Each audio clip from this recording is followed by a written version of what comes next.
Bismillahirrahmanirrahim. Assalamualaikum warahmatullahi wabarakatuh.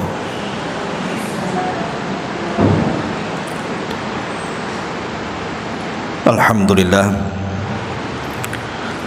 wassalatu wassalamu ala rasulillah wa ala alihi wa sahbihi wa mawalah wa la hawla wa la quwata illa billahi wa ba'du. Kita lanjutkan kajian kita, masih membahas kitab Arba'in Nawawi, dan kita masuk pada hadis ke-41. Kita baca hadisnya. An Abi Muhammadin Abdullah ibn Amr ibn As radhiyallahu anhuma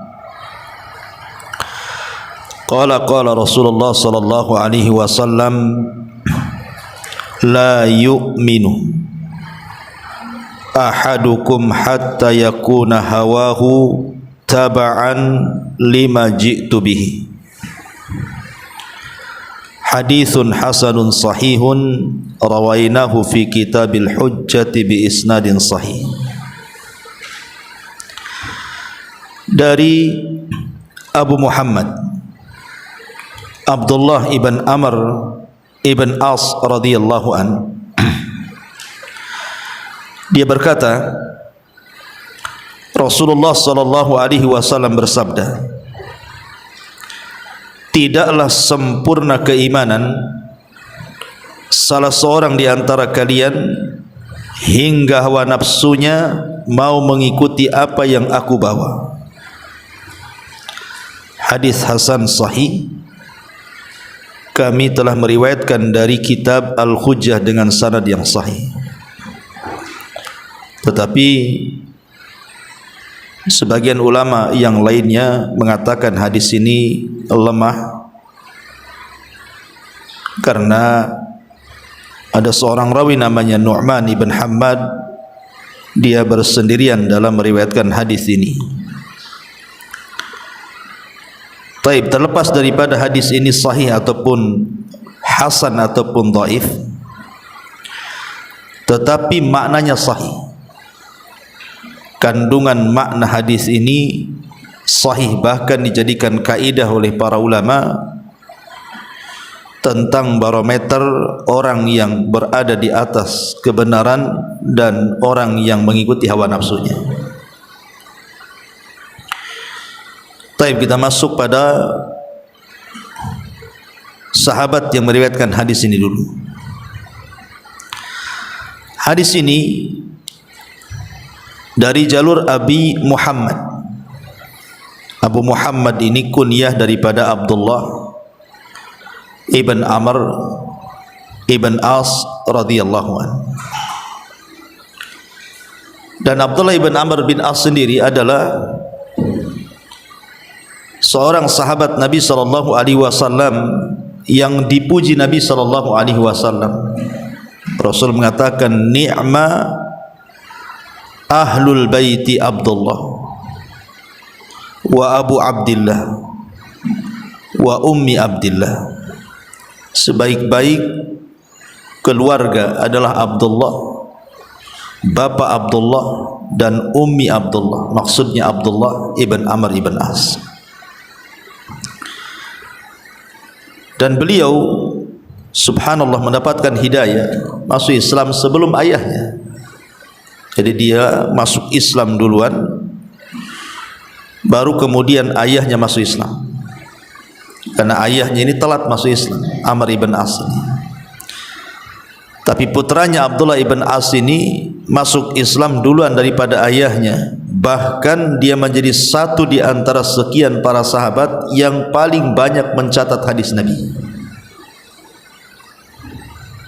Bahkan Abu Hurairah radhiyallahu anhu, kita ma'rufi Abu Hurairah, orang yang paling banyak menghafal hadis Nabi.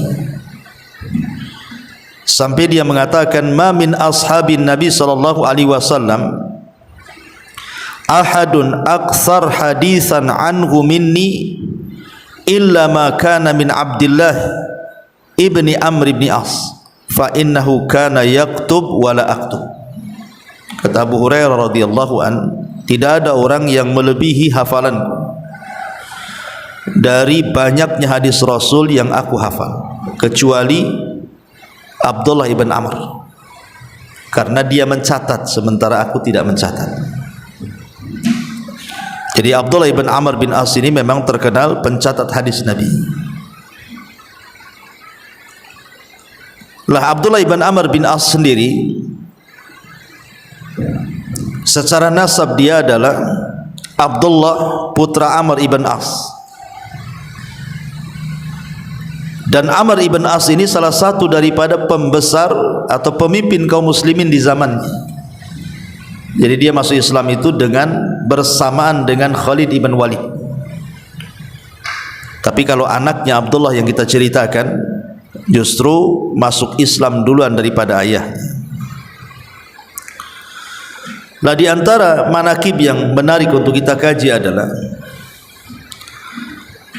dari sisi bagaimana Abdullah ibn Amr ini, walaupun dia seorang yang luar biasa kepakaran menulisnya, sehingga dia paling banyak menulis hadis Nabi SAW, tetapi dalam hal ibadah pun beliau luar biasa, sampai dikisahkan di dalam hadis Bukhari Muslim.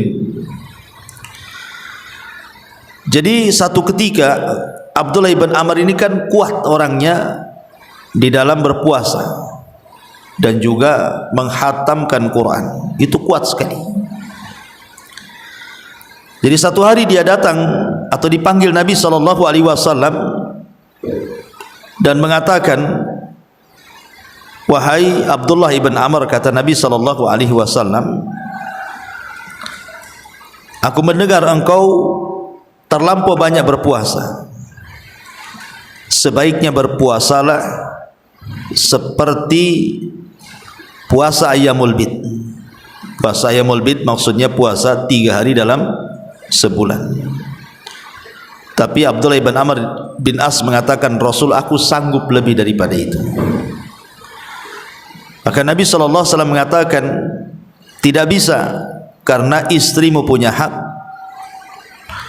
kemudian keluargamu punya hak. Tetapi Abdullah ibn Amr ibn As tetap mengatakan, aku sanggup. Akhirnya Rasul mengatakan, kalau begitu puasalah 1 hari dan berbukalah 1 hari. Maksudnya puasa Daud. Dan itu sudah mencukupi bagimu. Sejak itulah Abdullah ibn Amr bin As tidak pernah meninggalkan puasa Daud. Kemudian ketika Nabi SAW bicara soal membaca Al-Quran, karena Abdullah ibn Amr ibn As ini suka menghatamkan Quran dalam sebulan itu berkali-kali. Jadi kata Nabi SAW, sebaiknya hatamkan Quran minimalnya 1 bulan 1 kali saja. Kata Abdullah ibn Amr bin As mengatakan, Rasul, aku bisa lebih daripada itu. Kalau gitu, kata Rasul, setiap 20 hari 1 kali. Kata dia, aku bisa lebih daripada itu. Kata Nabi SAW, kalau begitu setiap 10 hari 1 kali, dan jangan kau tambah, karena istrimu punya hak dan keluargamu punya hak. Maka sejak itu pula beliau menghatamkan Quran setiap 10 hari 1 kali. Inilah kekuatan ibadah siapa? Abdullah ibn Amr bin As ini. Bahkan Abdullah ibn Amr bin As ini termasuk orang yang paling tawadhu, dan orang yang merendahkan diri pasti Allah akan angkat derajatnya. Sebagaimana orang yang sombong itu pasti Allah akan rendahkan derajatnya. Jadi dikisahkan oleh Abu Abdurrahman, dia mendengar Abdullah ibn Amr bin As radhiyallahu an mengatakan, la an akuna ashira asharati masakin yaumal qiyamah ahabbu ilayya min an akuna ashira asharati aghniya, fa innal aktsarin humul aqallun yaumal qiyamah illa man qala hakadha wa hakadha ay yatasaddaq yaminan wa shimalan. Kata beliau, kata Abdullah ibn Amr ibn As, dia mengatakan, seandainya aku satu di antara 10 orang fakir miskin pada hari kiamat, itu lebih aku sukai dibandingkan aku satu di antara 10 orang yang kaya pada hari kiamat. Karena orang-orang yang kaya pada hari kiamat justru mereka akan sedikit, kecuali kalau dia menginfakkan hartanya ke kanan dan ke kiri. Perkataan ini sangat dalam karena menunjukkan bagaimana tawadunya Abdullah di sini, Abdullah bin Amr ini. Seandainya aku menjadi satu di antara 10 fakir miskin, lebih baik dibandingkan menjadi satu di antara 10 orang-orang kaya. Karena nanti pada hari kiamat hisabnya orang kaya kan lama dan lambat, sementara hisabnya orang-orang fakir itu cepat. Makanya ingat ketika saya berkisah tentang hadis Nabi SAW. Jadi satu hari Anas bin Malik radhiyallahu anhu menceritakan, dia duduk bersama Nabi. Tiba-tiba Nabi SAW mengatakan, akan masuk kepada kalian sekarang rajulun min ahlil jannah, laki-laki yang termasuk penduduk surga. Akan masuk ke masjid ini sekarang laki-laki yang termasuk penduduk surga. Rupanya dari sudut masjid ada seorang laki-laki Ansor masuk, dengan nampak di janggutnya bekas wudunya dan menenteng sandalnya. Kemudian keesokan harinya Rasulullah SAW bicara lagi, sebentar lagi akan masuk kepada kita seorang laki-laki yang termasuk penduduk surga. Rupanya orang itu lagi. Kemudian keesokan harinya berikutnya Rasul ngomong itu lagi, rupanya dia lagi yang dimaksud Nabi. Jadi Abdullah ibn Amr ibn As ini penasaran, punya amalan apa orang itu? Kok bisa Nabi SAW mengatakan si fulan termasuk penduduk surga? Dan ini menunjukkan semangat para sahabat kalau ada orang yang dijanjikan Rasul dengan surga, kepengen juga seperti itu. Jadi ingin tahu rahasianya apa? Rahasianya orang ini, kenapa Rasul sampai mengatakan si fulan termasuk penduduk surga? Jadi Abdullah ibn Amr ibn As ini pura-pura bertamu, ada masalah dengan keluarganya, kemudian berpura-pura bertamu 3 hari, ingin mengetahui apa aktivitas orang itu. Rupanya biasa-biasa saja, baca Qur'annya biasa, solat malamnya biasa, zikirnya biasa, istighfarnya biasa. Sahabat yang lebih daripada dia lebih banyak lagi. Akhirnya kecewalah Abdullah ibn Amr ibn As ini. Pas di hari ketiga baru dia menceritakan maksud dia bertamu selama 3 hari itu. Dia tidak ada masalah dengan keluarganya, cuman dia mendengar Rasul SAW mengatakan kepada anda bahwa anda termasuk penduduk surga. Kira-kira apa rahasiamu? Aku lihat kau biasa-biasa saja. Maka barulah setelah hendak pergi, orang ini menceritakan bahwa setiap malam sebelum tidur, kata dia, aku berusaha mengeluarkan dari hatiku perasaan hasad dan dengki kepada siapapun yang menyakitiku. Ku maafkan mereka. Jadi amalannya itu bukan amalan badan, bukan membaca Quran, bukan solat malam, bukan zikir, tidak. Tapi amalan yang membuat Rasul mengatakan si fulan termasuk penduduk surga adalah amal hati. Jadi setiap hari sebelum tidur dia maafkan semua yang menzalimi dia, dan dia keluarkan setiap hasad dan dengki dari hatinya. Kata Abdullah ibn Amr ibn As, oh boleh jadi inilah yang dikehendaki Nabi SAW. Lihat bagaimana Abdullah ibn Amr bin As luar biasa semangatnya untuk menjadi penduduk surga. Ma'asyiral muslimat yang dimuliakan Allah Subhanahu wa taala.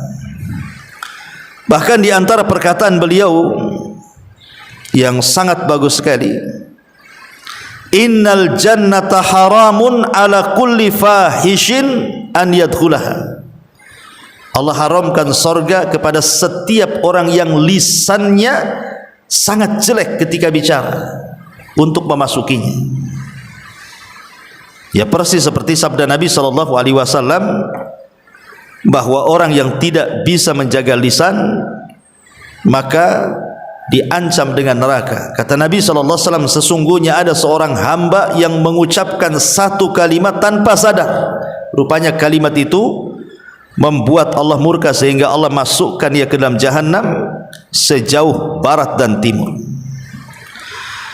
Ma'asyiral muslimat yang dimuliakan Allah Azza wa Jalla, itulah sekilas daripada biografi Abdullah ibn Amr ibn As radhiyallahu anhu. Abdullah ibn Amr bin As ini menceritakan sebuah hadis dari Nabi SAW. Apa kata Rasul? La yu'minu ahadukum hatta yakuna hawahu taba'an lima ji'tu bihi.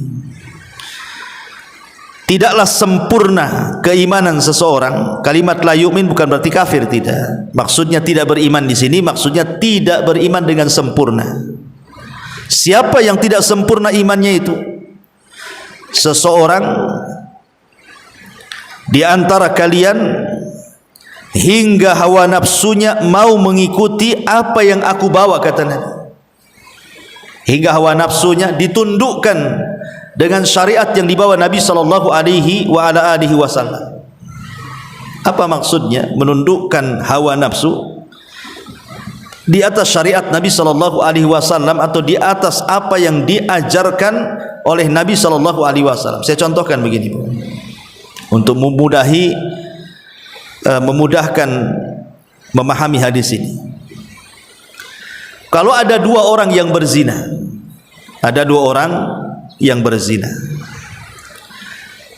kemudian dua orang laki-laki yang gemar berzina ini, atau dua orang wanita yang gemar berzina, terserah siapa saja, dinasihati, jangan berzina karena Allah mengharamkan zina. Kemudian disebutkan dalil-dalil tentang haram zina. Akhirnya dua orang ini bertobat kepada Allah Azza wa Jalla karena takut luar biasa. Setelah dinasihati bahwa zina itu haram, bahwa zina itu terancam dengan neraka, terancam dengan azab dan begitu seterusnya, bertobatlah dua orang ini. Setelah lama berlalu, anggaplah yang satu si fulan, yang duanya si Alan gitu ya, biar enak ya, fulan dan Alan gitu ya.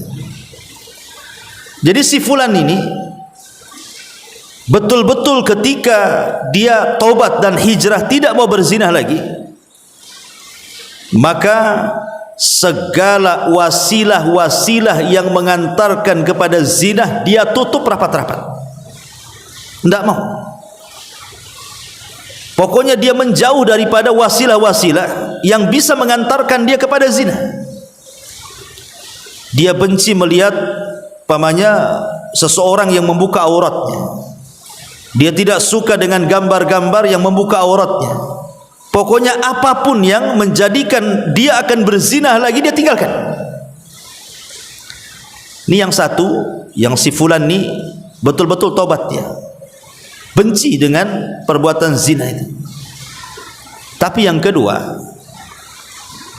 dia masih rindu untuk berzina, tetapi dia takut berzina karena haram.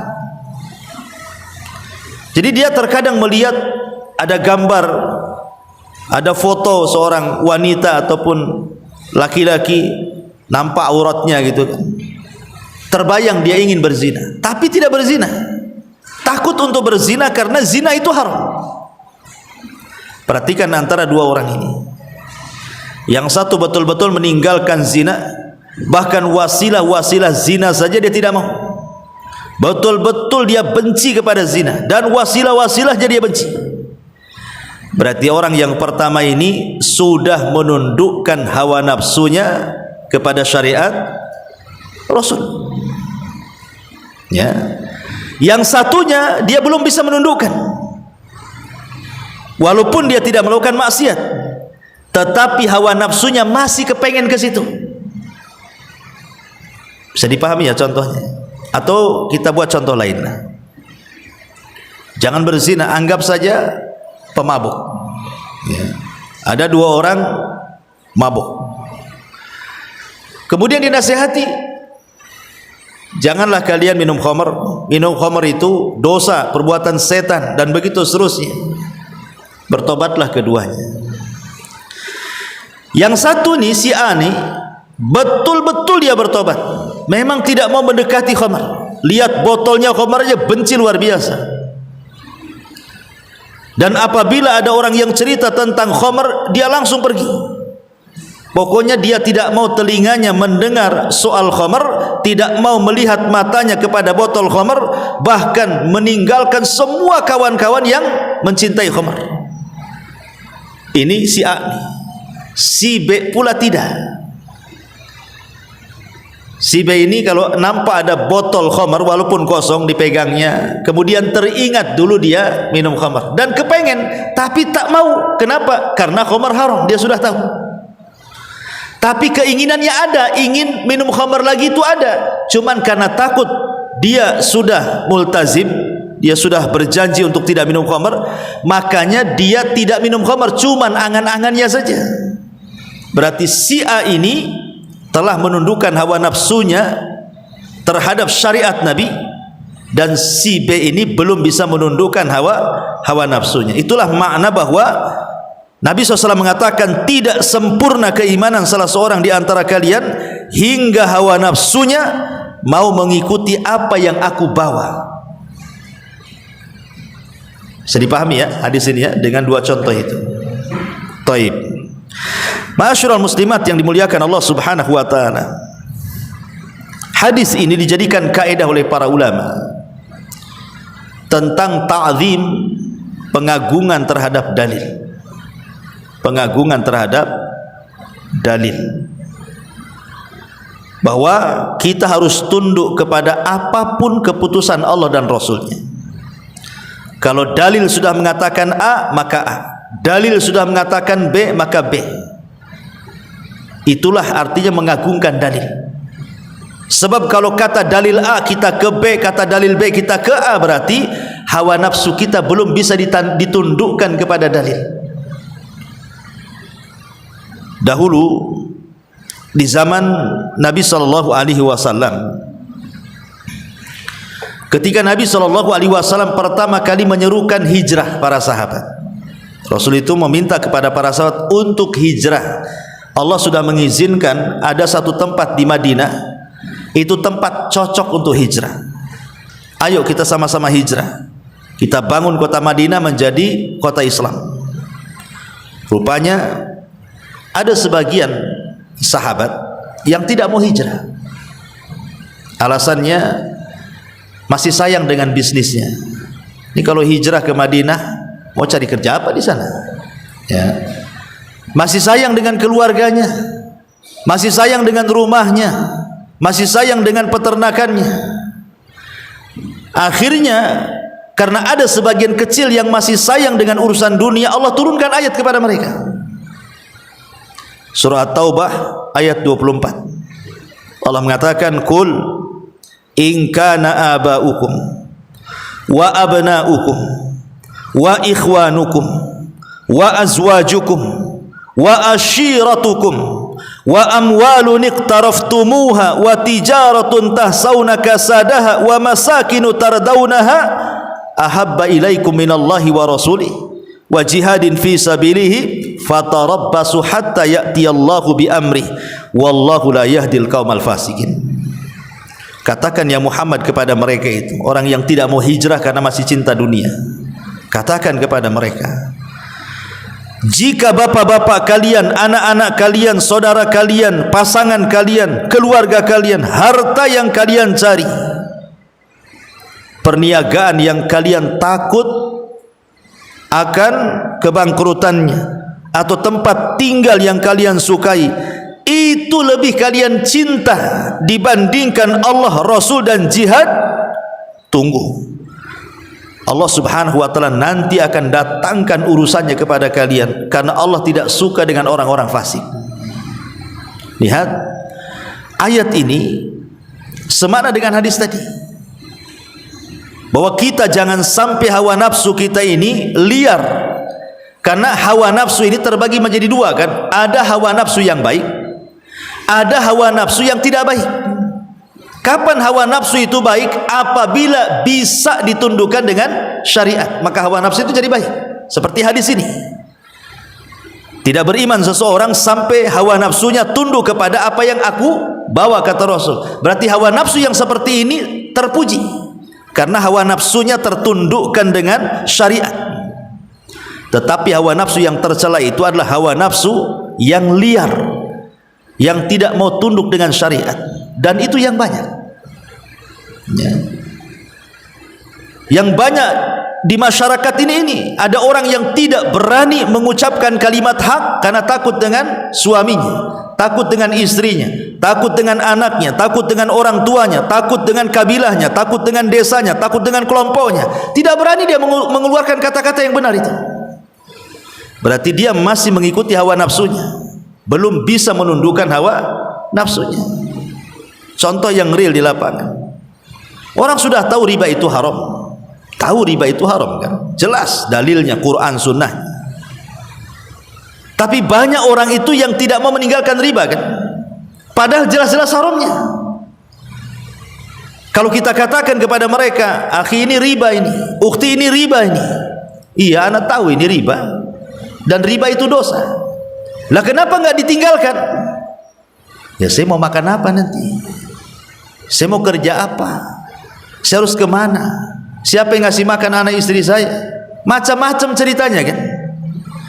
Dia tidak bisa meninggalkan perbuatan dosa karena ada kekhawatiran-kekhawatiran. Itu berarti mengikuti hawa nafsunya kepada hawa nafsu dia, bukan menundukkan hawa nafsunya kepada syariat yang dibawa Nabi SAW. Dan itu yang umum di masyarakat, seperti itu ya.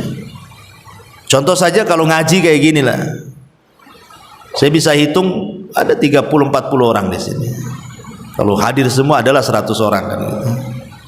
Coba ibu buat dangdutan, nggak usah ngundang ya, datang nggak? Datang, lebih banyak yang datang dibandingkan yang nggak datang kan.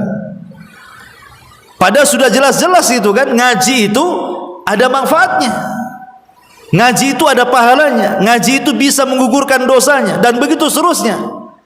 Tapi banyak orang yang sehat badannya, ada peluang untuk ngaji, tidak mau melangkahkan ke tempat pengajian, berarti masih belum bisa menundukkan hawa nafsunya. Di sisi lain, kalau ada acara-acara yang tidak ada manfaatnya, dangdutan kah, musik-musik kah, organ tunggal kah, apalah gitu, atau sekarang mau musim kampanye ya, musim politik kan, mesti banyak tuh acara-acara itu, datang mereka.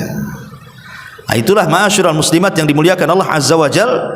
Padahal di dalam surah An-Nisa ayat 56 Allah katakan, fala wa rabbika la yu'minun hatta yuhaqqimuka fima syajara bainahum wa la yajidu fi anfusihim harajan mimma qadaita wa yusallimu taslima. Maka sekali-kali demi Rabbmu, mereka tidak dianggap beriman sampai mereka menjadikan engkau hakim wahai Rasul terhadap perselisihan di antara mereka, kemudian mereka tidak mendapati dalam diri mereka rasa berat terhadap apa yang kau putuskan, dan mereka menerima apapun keputusan. Tapi apa yang terjadi sekarang? Sudah jelas dalilnya, bukan sami'na wa ata'na, persis seperti Bani Israel mengatakan sami'na wa asaina, kami dengar, kami maksiat, kami dengar, kami pikirkan, dan begitu seterusnya. Ma'asyiral muslimat yang dimuliakan Allah Azza wa Jalla, baik kita masuk dalam faedah hadis. Apa saja faedah dari hadis ini? Yang pertama, hadis ini berfaedah, yajibu 'alal muslim an ya'ridha amalahu 'alal kitabi was sunnah wa yas'a li an yakuna muwafiqan lahum. Wajib atas seorang muslim ataupun muslimah untuk mencocokkan amalannya dengan Al-Quran dan Sunnah, dan berupaya supaya setiap perbuatannya betul-betul mengacu kepada Al-Quran dan Sunnah. supaya bisa ditundukkan hawa nafsunya. Jadi wajib bagi seorang muslim atau muslimah terus mencocokkan perbuatannya, ibadahnya, amalannya kepada Al-Quran dan Sunnah, dan berupaya untuk menjadi rujukan dalam kehidupannya Al-Quran dan Sunnah itu, supaya bisa mengkontrol hawa nafsunya. Karena orang kalau masih berpegang dengan Al-Quran dan Sunnah, tentu dengan pemahaman salaful ummah, insya Allah hidupnya itu masih akan terkontrol, masih terkontrol. Tapi kalau sudah jauh daripada Al-Quran dan Sunnah, mulai mengikuti hawa nafsunya, dah kemana-mana dia. Ya, dunia dikejarnya, akhirat ditinggalkannya. Kemudian juga yang kedua, anna mahabbatal abdi likulli ma yuhibbullaha wa rasulah, bahwa kecintaan seorang hamba adalah mencocoki apa yang dicintai Allah dan Rasulnya. Kalau Allah mencintainya, kita cintai. Kalau Allah membencinya, kita benci. Kalau Rasul mencintainya, kita cinta. Kalau Rasul membencinya, kita benci. Itulah cara menundukkan hawa nafsu kepada syariat. Tapi kalau seandainya kita membenci yang disenangi syariat, atau menyenangi yang dibenci syariat, itu belum bisa menundukkan hawa nafsu itu. Syariat mengatakan khamar haram, masih juga minum. Syariat mengatakan gibah itu dosa besar, masih juga gibah. Syariat mengatakan dusta itu dosa besar, masih juga nyebar hoax. Itu belum bisa menundukkan hawa nafsunya, karena dia masih cinta dengan sesuatu yang dibenci Allah dan Rasulnya. Ini faedah yang kedua. Faedah yang ketiga, wujubu tahkimir rasul fi kulli masailid din al-i'tiqadiyati wal amaliyati war ridha bidzalik wat taslim. Wajib menjadikan Rasul sebagai hakim, pemutus pada setiap permasalahan agama, baik yang bersifat keyakinan ataupun yang bersifat amalan, dan harus redha dan menerima apapun keputusannya. Dahulu di zaman keemasan para sahabat Nabi SAW, betul-betul sahabat adalah orang yang paling menundukkan hawa nafsunya di hadapan syariat. Ketika pengharaman keledai peliharaan, jadi dulu di zaman Nabi SAW pernah terjadi paceklik hebat tuh, sampai kelaparan, sampai ada orang yang makan dedaunan. Bahkan binatang-binatang sudah mulai mati karena kehausan. Paceklik hebat, kelaparan di mana-mana. Sehingga sebagian para sahabat Nabi SAW terpaksalah di antara mereka ada yang menyembelih keledai peliharaan mereka. Keledai yang suka digunakan untuk mengangkut barang. Kan orang Arab tuh kalau kendaraan angkut tuh menggunakan keledai. Angkut apa saja, air, kayu, angkut orang pula di situ. Itu pakai keledai. Ya. Jadi akhirnya keledai-keledai itu yang harusnya jadi kendaraan mereka kemana-mana pakai keledai, ngangkut barang pakai keledai, karena kelaparan hebat disembelilah keledai-keledai itu oleh sebagian sahabat. Mendengar hal itu, Nabi SAW langsung memberitahu. Padahal keledai itu sudah siap santap tuh. Sebagian mereka sudah dimasak, sebagian mereka sudah siap santap, tinggal makan saja. Tiba-tiba Nabi SAW melarang, tidak boleh memakan daging keledai peliharaan, haram. Ya. Kalau keledai liar nggak apa-apa, tapi kalau khusus peliharaan tidak boleh, karena dianggap rizun, kotor. Maka itu daging-daging yang ada di atas periuk tuh, periuk para sahabat, ditumpahkan semuanya. Tidak ada satupun sahabat yang berani jangan lagi mencicipi dagingnya, kuahnya pun tidak, ditumpahkan semuanya.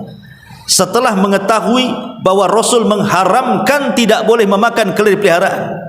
Lihat bagaimana hawa nafsu para sahabat tertunduk dengan syariat. Ya, ketika Rasul mengatakan haram, haram. Kalau kita enggak, kata Rasul haram, kita bilang haram, katanya agak pelan gitu. Enggak mau dibilang kencang-kencang itu kan itu. Atau dibilang halal pula gitu ya. Atau contoh yang lain, dikisahkan Anas bin Malik radhiyallahu an ketika Anas ini sedang bertamu di rumah Abu Talha. Minuman para sahabat itu, Bu, itu biasa minum khamr. Sahabat itu dulunya juga pemabuk, ya, sebelum diharamkan khamr itu. Jadi Anas bin Malik radhiyallahu anhu biasa menuangkan khamr di tamu-tamu sahabat Rasul di rumah Abi Talha radhiyallahu anhu. Lah tiba-tiba ada teriakan dari luar rumah, di pasar-pasar, di kerumunan, di keramaian, sayup-sayup terdengar sampai ke rumah Abi Talha. Jadi Abu Talha ngomong sama Anas tuh, Anas, ukhruj fasma madza yaqulu munadi yunadi. Keluar kau Anas, ngomong apa orang itu di luar tuh? Kok ramai kali? Maka Anas pun kemudian keluar. Setelah beberapa saat datang lagi, kemudian ngomong sama Abu Talha, ya Abu Talha, Nabi SAW sudah mengutus seseorang untuk mengumumkan di halayak ramai manusia, ala wa innal khamra qad hurrimat. Ingatlah sesungguhnya khamr diharamkan. Mendengar hal itu, Abu Talha pun langsung terdiam. Dan manusia yang di pasar-pasar bergerak pulang, yang ada di keramaian bergerak pulang. Kemudian semua menuangkan khamr-khamr yang ada di rumah mereka, di depan rumah-rumah mereka, sampai perawi hadis mengatakan hatta salat syawari'ul Madinah, sampai gang-gang kota Madinah itu banjir gara-gara khamr yang dituangkan para sahabat Nabi SAW. Lihat bagaimana ketundukan hawa nafsu para sahabat betul-betul ditundukkan dengan syariat. Ketika Rasul mengatakan khamr haram, haram, sudah selesai. Tidak ada istilah mereka, saya kan sudah kecanduan, biarlah saya sedikit-sedikit meninggalkan. Biasa satu hari 5 botol, nanti saya kurangi besok 2 botol, lusa 1 botol, lusanya 1 gelas, lusanya lagi 1 sendok, baru saya buang botol-botol sendok-sendoknya, katanya. Bukan begitu, ya. Tidak ada sahabat itu yang meninggalkan maksiat itu secara tadarruj, bertahap, tidak ada. Kalau sudah haram-haram, selesai. Nah, kalau kita mungkinlah, Ustaz tidak bisa kalau harus ninggalin gibah secara mutlak, katanya. Ya pelan-pelan lah. Kalau gibah selingan-selingan nggak apa-apa kan Ustaz? Nggak ada, ya gibah kan itu. Nggak ada gibah selingan itu. Tetap haram, ya. Jadi begitulah para sahabat mencontohkan kepada kita menundukkan hawa nafsu di atas syariat Nabi SAW. Bahkan ketika turun ayat hijab surah An-Nur 31 itu, wal yadribna bihumurihinna ala juyubihin, hendaklah wanita-wanita itu melembrehkan jilbab mereka di dada-dada mereka, artinya ditutup auratnya. Subhanallah, semua wanita pulang ke rumah, apapun yang mereka dapati, entah dari gorden, entah dari taplak meja, apapun kain yang mereka dapati langsung ditutup. Ka'annahunna, seolah-olah ka'anna ru'usihinna, seperti kepala-kepala mereka itu seperti burung gagak. Gagak itu kan warnanya hitam, ya. Jadi sampai kepalanya itu seperti burung gagak. Tahu Bu, burung gagak itu, perhatikan burung gagak itu yang hitam, ya. Gagak ada warna lain ya? Nggak ada, ya kan? Gagak ya hitam lah, ya. Ya tengok burung gagak itu, mata-matanya hitam. Nah, kalau kita nengok kepala burung gagak tuh hitam semua tuh. Kemudian patuknya juga hitam, matanya juga hitam, rambutnya juga hitam, kan? Begitulah Rasul mengistilahkan seperti kepala mereka itu seperti burung gagak tuh. Hitam semuanya karena ditutupi, tidak ada celah lagi, matanya ketutup semuanya.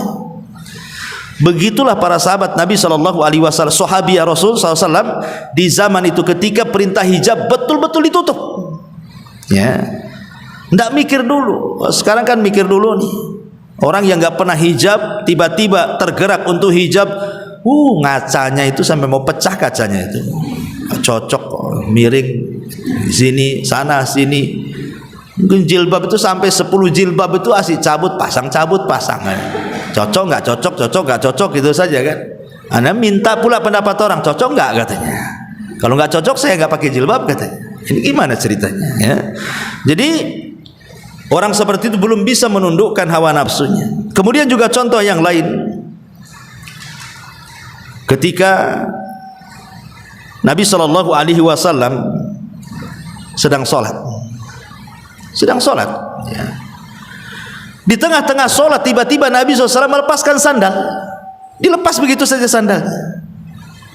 Sahabat Nabi di belakang ini, karena kan posisinya sedang sholat, bukan sedang selesai sholat, sedang sholat. Rasul jadi imam, tiba-tiba Rasul melepas sandal. Jadi di pikiran para sahabat itu, jangan-jangan turun wahyu nih, tidak boleh pakai sandal ketika sholat. Akhirnya semua sahabat ikut-ikut melepas sandal. Jadi selepas sholat Rasul tanya. Rasul itu punya mukjizat, mampu memandang ke belakang seperti memandang ke depan. Itu mukjizatnya Nabi ya. Dia tidak perlu CCTV Nabi itu. Jadi ke belakang dan nampak dia, sebagaimana dia nampak memandang ke depan. Kata Rasul, kenapa kalian ikut-ikut melepas sandal ya. Sahabat polos saja, Rasul, kami melihat anda melepas sandal, kami pula ikut melepas sandal. Kata Rasul, jangan. Tadi aku sholat melepas sandal itu karena Jibril datang memberitahu di sandalku ada kotoran, makanya aku lepas. Pertanyaannya, apa di sandal kalian ada kotoran? Coba lihat. Jadi sahabat itu apapun yang dilakukan Rasul langsung dilaksanakan, tidak terpikir sama sekali begini begitu, tidak ya. Seperti Umar bin Khattab tuh ketika mencium Hajar Aswad, dia mengatakan, hei batu, aku tahu kau ini seonggok batu. Kalau aku tidak melihat Rasul mencium kamu, buat apalah aku cium kamu tuh. Bayangkan otak secerdas Umar saja tunduk kepada syariat Nabi. Itulah makna daripada tidak sempurna iman seseorang sampai hawa nafsunya bisa ditundukkan dengan apa yang aku bawa, kata Nabi. Ya, ini juga diantara faedahnya. Kemudian faedah yang keempatnya, faedah yang keempat, annahu la khiyara li ahadin fi amri qadahu Allahu wa rasul. Tidak ada pilihan bagi seseorang apabila Allah dan Rasulnya sudah memutuskan sebuah perkara. Tidak ada pilihan kecuali harus taat. Tidak ada pilihan. Di zaman Nabi ada seorang laki-laki namanya Julaibib. Pernah tahu bukan kisahnya Julaibib? Julaibib ini sahabat Nabi SAW yang paling fakir, tidak punya rumah sama sekali. Jadi atapnya langit, ya rumahnya bumi. Dia tidur sembarang tempat. Tidak punya nasab yang bagus, tidak punya harta, tidak punya kehormatan, bahkan hampir tidak dikenal. Datang saja tidak menggenapkan, pergi pula tak mengganjilkan. Nah, itulah Julaibib ya. Jadi Julaibib ini satu hari dipanggil oleh Nabi. Ini sahabat sedang kumpul gini, sini Julaibib ya. Ada apa wahai Rasul? Kata Nabi SAW, Julaibib, tidakkah kau mau menikah? Tidakkah kau mau menikah? Ala tatazawwaj? Kata Julaibib, ya Rasulullah. Lihat, Julaibib tidak mengatakan aku tak punya harta untuk mahar, aku tak punya uang untuk walimah. Bukan itu yang dijawab oleh Julaibib ketika Rasul mengatakan, kenapa kau tak menikah? Kata Julaibib, Rasul, wanita mana yang mau dengan Julaibib? Nah, itu jawabannya ya. Kalau ini yang jadi jawaban, susah orang mau nikah ya. Tapi kalau bilang saya nggak punya harta, bisa dikasih harta nikah. Tapi kalau jawabannya wanita mana yang mau dengan Julaibib, walaupun punya harta tetap wanita tamu dengan saya, gitu seolah-olah. Akhirnya Julaibib pergi. Disangka Rasul ini mungkin bercanda kan itu. Besoknya datang lagi, dipanggil lagi, hei Julaibib, afala tatajawaz? Menikahlah, kata Julaibib sambil agak emosi. Rasul, Kan sudah kukatakan kemarin, siapa yang wanita yang mau dengan Julaibib, pergi dia. Besoknya dipanggil lagi, pertanyaannya sama. Julaibib, kenapa kau tak menikah? Marah Julaibib sama Nabi. Rasul, sudah kukatakan wanita mana yang mau dengan Julaibib? Sudah. Ya. Kata Rasulullah, begini Julaibib, saya utus kamu temui rumahnya si fulan. Itu rumah berada di tengah-tengah rumah-rumah Ansar. Di rumah itu ada anak gadis. Katakan kepada orang tuanya, saya adalah utusan Rasul. Nikahkan putrimu denganku, ini keputusan Nabi. Cukup ngomong gitu saja. Berangkat Julaibib. Ya. Kemudian betul-betul sudah ketemu tuh rumahnya. Diketuknya rumah itu, Assalamualaikum. Yang buka bapaknya, Waalaikumsalam. Kaget bapaknya. Julaibib, ngapain kau kesini? Tidak wahai fulan, inni Rasulillah sallallahu alaihi wasallam, jawiz ibnataka alayya, hadza amrun nabi. Apa kata Julaibib? Begini wahai Tuan, aku adalah utusan delegasi Nabi. Nabi yang menyuruh aku kemari, katanya engkau punya anak gadis, nikahkan anak gadismu denganku, ini perintah Nabi katanya. Kata bapaknya geleng-geleng kepala, apa enggak ada orang selain Julaibib katanya? Kenapa tidak Abu Bakar saja? Kenapa tidak Umar? Kenapa tidak Utsman? Kenapa tidak sahabat yang lain? Kenapa mesti Julaibib? Kata bapaknya. Tapi karena ini perintah Rasul, kata bapaknya, tunggu dulu, saya harus runding dengan ibunya. Masuklah bapaknya kepada ibunya dan mengatakan bahwa Rasul mengutus anak muda dan mengatakan nikahkan putrimu denganku. Kata ibunya, dengan siapa? Julaibib. Hah, Julaibib? Apa enggak ada lagi selain Julaibib? Katanya. Ya, karena Julaibib ini disebutkan orangnya hitam, pendek, miskin, tidak punya nasab, tidak dikenal orang.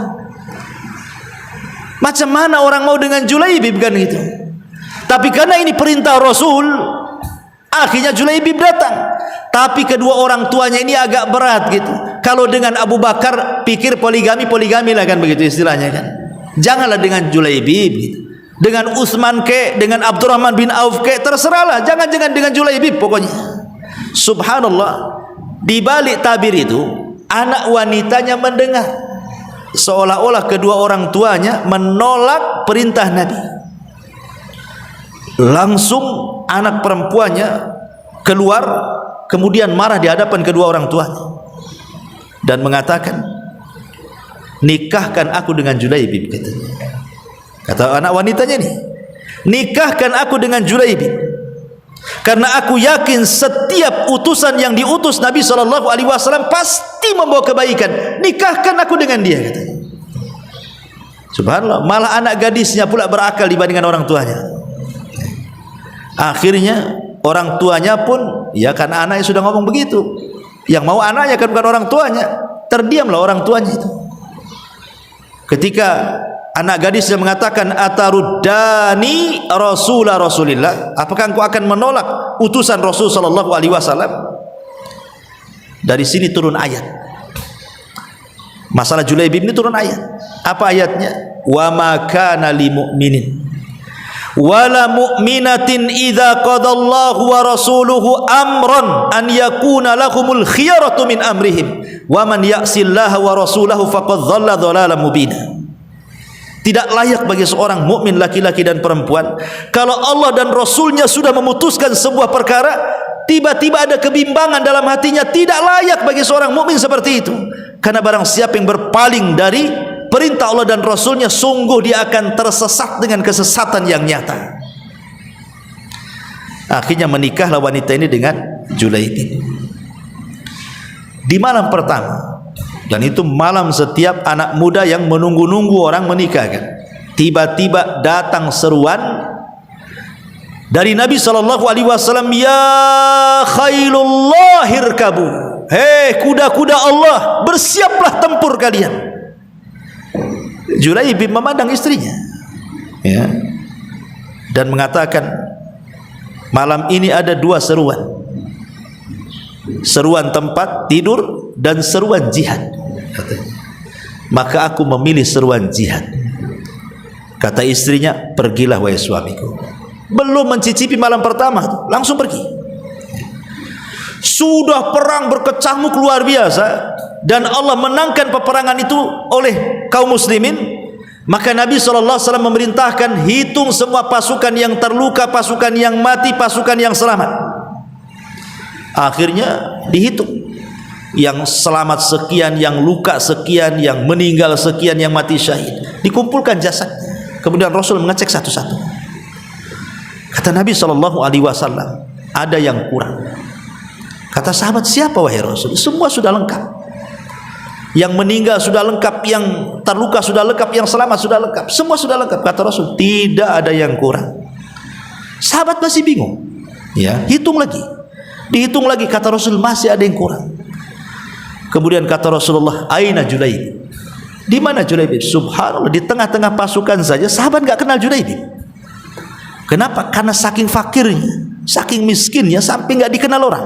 Maka Rasul mengatakan, di mana Julaibib? Kok enggak nampak di sini? Cari Julaibib. Ya. Akhirnya dicarilah Julaibib. Rupanya Julaibib sedang meregang nyawa, dan di hadapannya ada 7 orang musyrik yang berhasil dibantai dia. Ketika melihat bagaimana Julaibib membantai 7 orang musyrik, dan terakhir dia terluka dan sedang meregang nyawa, kemudian Nabi SAW menghampiri Julaibib. Ketika itu Julaibib meninggal dunia. Maka Rasul sedih, meletakkan kepalanya di paha Rasul dan mengatakan, inna Julaibaba minni wa ana minhu. Julaibib bagian diriku dan aku bagian dirinya. Lihat bagaimana ketundukan kisah ini, bahwa kalau Allah dan Rasulnya sudah memutuskan sesuatu, jangan ada pilihan, karena itu bentuk menundukkan hawa nafsu kepada syariat. Inilah diantara faedah hadis ke-41. Wallahu a'lam bishawab.